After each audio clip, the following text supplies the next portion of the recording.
Bienvenue à cette nouvelle édition du Morning News. Voici les titres de l'actualité. En République démocratique du Congo, alliance entre Vital Kamerhe et Félix Tshisekedi. Le leader de l'opposition, Vital Kamerhe, se retire finalement de la course à la présidentielle en faveur du candidat de l'UDPS. Les opposants ont signé un accord ce 23 novembre en vue d'une coalition. Au Zimbabwe, présentation du budget 2019, le gouvernement espère relancer l'économie à travers des mesures d'austérité. Le budget prévoit notamment une baisse de 5% des salaires des hauts fonctionnaires. Objectif, réduire les dépenses de l'État. Et puis, la 40e édition du Festival international du Caire a lieu en Égypte du 20 au 29 novembre. L'événement cinématographique réunit les plus grandes stars du cinéma égyptien et arabe. En République démocratique du Congo, Vital Kamerhe annonce son ralliement à Félix Tshisekedi, un désistement à la présidentielle conclu par le biais d'un accord signé ce 23 novembre. Avec cette nouvelle coalition, nommée Cap pour le changement, les opposants s'engagent à mutualiser leurs moyens politiques, matériels et financiers. Un sujet de la rédaction. Vital Kamerhe se désiste en faveur de Félix Tshisekedi. Les deux opposants ont signé ce vendredi 23 novembre dans la capitale kenyane un accord de coalition en vue de la présidentielle du 23 décembre en République démocratique du Congo. En cas de victoire, Félix Tshisekedi garantit à Vital Kamerhe le poste de Premier ministre. Ces deux poids lourds de l'opposition congolaise s'engagent à mutualiser leurs moyens politiques, matériels et financiers.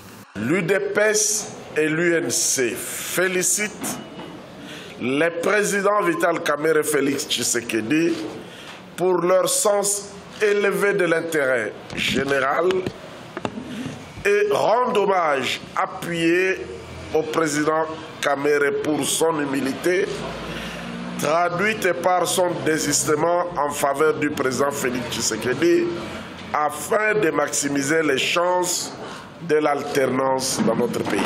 Les deux opposants ont nommé leur accord ticket gagnant. Leur objectif, stopper la coalition au pouvoir, remporter la présidentielle du 23 décembre et élaborer un programme commun de gouvernance pour l'émergence de la RDC avec pour priorité la restauration de la paix dans l'est du pays. Dans le cadre de l'accord, Vital Kamerhe devient le directeur de campagne de Félix Tshisekedi au sein de la nouvelle coalition baptisée Cap pour le changement. Il n'y a rien de surprenant compte tenu du parcours politique de Vital Kamerhe.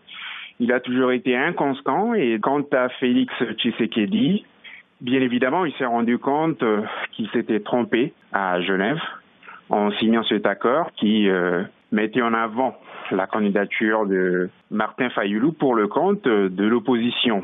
L'accord peut tenir pour la bonne et simple raison qu'on est à moins d'un mois de la tenue de l'élection présidentielle tant attendue. Donc, il serait peu probable d'assister encore une fois à un revirement de Vital Kamerhe d'ici là. De son côté, le camp présidentiel réuni au sein du Front commun pour le Congo fait campagne pour Emmanuel Ramazani Shadari, ancien ministre de l'Intérieur. La campagne électorale se terminera le 21 décembre 2018, soit 2 jours avant l'élection présidentielle. L'enjeu est historique, permettre une première transmission du pouvoir pacifique depuis l'indépendance obtenue en 1960. Et André Claudel Lubaya, le président de la plateforme Alliance des mouvements du Congo, appelle à un accord de Kinshasa entre les signataires des accords de Genève et de Nairobi. Ce proche de l'opposant, Moïse Katumbi, croit encore à la possibilité d'unifier l'opposition. Seul moyen, selon lui, de l'emporter face au camp présidentiel, le Front commun pour le Congo. Il souhaite une alliance entre Félix Tshisekedi et Martin Fayulu, candidat de la coalition Lamuka, pour remporter l'élection présidentielle. Au Zimbabwe, le gouvernement a présenté son budget 2019, un budget qui s'élève à plus de 6 milliards de dollars. Il promet de redresser l'économie en berne du pays à travers des mesures d'austérité, notamment une baisse des dépenses de l'État, un sujet de la rédaction. 6,6 milliards de dollars, c'est le montant du budget 2019 présenté par le gouvernement zimbabwéen ce jeudi 22 novembre. Un budget très attendu dans le pays, miné par une crise économique et financière sans précédent. Le gouvernement s'engage à travers des mesures d'austérité à élever le Zimbabwe au rang des pays à revenus intermédiaires d'ici 2030. Ce budget devrait marquer un tournant dans la réalisation de la vision 2030 du pays, puisque l'austérité nous conduira à la prospérité. Le principal objectif du budget 2019 est de stabiliser l'économie en ciblant les causes d'une économie vulnérable et de construire une économie prospère conforme aux attentes de notre vision 2030. Parmi les mesures phares du budget, une baisse de 5% des salaires des hauts fonctionnaires, des salaires qui absorbent jusqu'à 90% des revenus du Zimbabwe, et l'octroi de 53 millions de dollars de compensation aux fermiers blancs expulsés de leurs terres. Une mesure dans l'objectif de restaurer le secteur agricole en grande difficulté. Ces mesures d'expatriation avaient pratiquement entraîné l'effondrement de la production agricole. De tout un dispositif qui aurait pu réduire l'effondrement de la production. La conséquence est que l'économie s'est retrouvée totalement à terre. Maintenant, il faut du temps, parce que ce n'est pas parce qu'on aura fait ça au cours de 2-3 ans que la situation va se rétablir spontanément. Il faut du temps.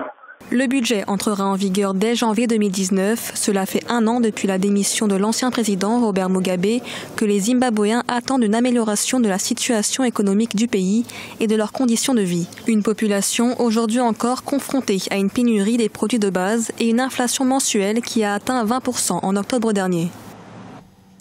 Au Cameroun, le gouvernement prévoit une hausse des recettes fiscales, une mesure inscrite dans le projet de loi des finances 2019 qui devrait permettre de relever les défis socio-économiques et d'être en règle avec le FMI. Toutefois, ce projet inquiète certains opérateurs du pays qui craignent une pression fiscale. Ange Méniot. Le gouvernement camerounais envisage de rehausser les recettes fiscales dans son projet de loi de finances pour l'exercice 2019. Il s'agit pour les autorités de faire face à certains défis socio-économiques, mais aussi de se conformer aux engagements souscrits avec le Fonds monétaire international. Une pression fiscale qui soulève déjà des inquiétudes au niveau des opérateurs. J'aurais pu prendre la défense des opérateurs économiques, mais ma position reste nuancée. En ce sens que dans la pratique, on se rend compte que c'est les mêmes personnes qui sont donneurs d'ordre dans le cadre des commandes publiques, qui sont encore les mêmes à venir à travers ce que je peux appeler des entreprises prête-nom pour gagner tous ces marchés-là. Donc je crois que c'est ça qui a déterminé l'État à dire autant vous me payez dans assez d'argent au niveau de l'enregistrement, parce que si ça avait été des opérateurs différents, on se serait quand même plaint. Donc c'est pour ça que moi je nuance ma position. Parmi les mesures proposées, on note l'élargissement du champ d'application du droit d'assises aux boissons gazeuses importées, aux produits cosmétiques et aux articles de la friperie entre autres. Le gouvernement prévoit également l'institution d'une nouvelle modalité alternative de collecte des droits et taxes de douane sur les téléphones et les logiciels importés. Il s'agit, à travers ces mesures, d'accroître la mobilisation des recettes internes à travers une augmentation du taux de la pression fiscale, un resserrement des dépenses publiques et une maîtrise du rythme de l'endettement du pays. Selon le gouvernement, ces nouvelles propositions permettront de faire face aux grands enjeux et défis du pays. Il s'agit entre autres de la maîtrise des contraintes sécuritaires à l'intérieur comme aux frontières et le parachèvement de la mise en œuvre du plan d'urgence triennal pour l'accélération de la croissance. Le Festival international du Caire a lieu en Égypte jusqu'au 29 novembre, un événement cinématographique qui réunit comme chaque année les plus grandes stars du cinéma égyptien et arabe. 160 films de 59 pays seront projetés lors de cette 40e édition. Vina Nodin. L'Égypte déroule le tapis rouge au cinéma en ce mois de novembre. La 40e édition du Festival international du film du Caire se déroule du 20 au 29 novembre 2018. 160 films de 59 pays différents ont été sélectionnés. Pour ces 40 printemps, le festival mise sur l'innovation avec l'introduction des dernières technologies en matière de cinéma, à savoir la réalité virtuelle. Il y a la section de réalité virtuelle qui est nouvelle. Nous l'avons commencé cette année pour la première fois dans un festival égyptien et la deuxième fois dans un festival arabe qui diffusait uniquement des films de réalité virtuelle. Nous avons ramené l'idée de projection sur le tapis rouge chaque jour.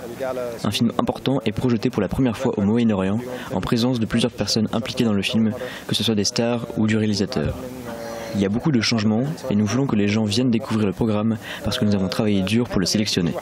Le Festival du film a reçu cette année 2200 candidatures éligibles, dont 790 longs métrages, 623 longs métrages de fiction, 167 documentaires et environ 1300 courts métrages. Des films ont été soumis par plus de 120 pays, avec comme nouveauté pour cette édition l'accessibilité aux personnes porteuses de handicap.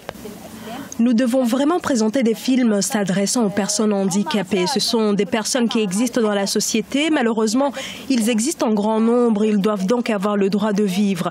Nous devons découvrir quels talents ils ont, comment nous pouvons les aider, les soutenir et leur faciliter la vie. Des conférences, panels, masterclass et autres activités composent également cette édition pour permettre aux professionnels de se rencontrer, d'échanger et de se connaître. Cet événement cinématographique annuel réunit les plus grandes stars du cinéma égyptien et arabe. Ce journal a été réalisé par l'ensemble de la rédaction. Merci de l'avoir suivi. Dans un instant, retrouvez une nouvelle édition de l'information sur Africa 24.